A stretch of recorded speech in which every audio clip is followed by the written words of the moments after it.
Sensory diets, I think, are problematic. They tend to be generic. They tend not to be able to be responsive to where the child or the adult is in the moment. So they tend to be imposed rather than something that the individual identifies that would be useful to them. And it tends to be somebody else, somebody outside, deciding what and when needs to happen. When our goal for everybody is that they should be able to recognise, advocate for themselves and manage their own sensory needs appropriately.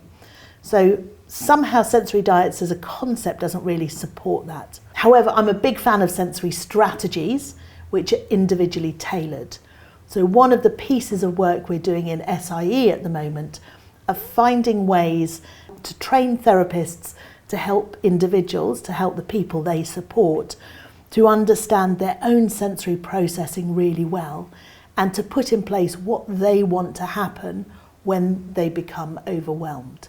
So that kind of clear self-advocacy with tailored sensory strategies, to me, I've seen it very, very much more effective than having a child or an adult with a list of generic strategies applied whether they need it or no at certain times of the day. I think that idea of making sure that the people around the individual are empowered or they understand just as much what they're doing, the impact that that has on somebody's sensory processing, that our work as ASI trained clinicians isn't all about changing the individual.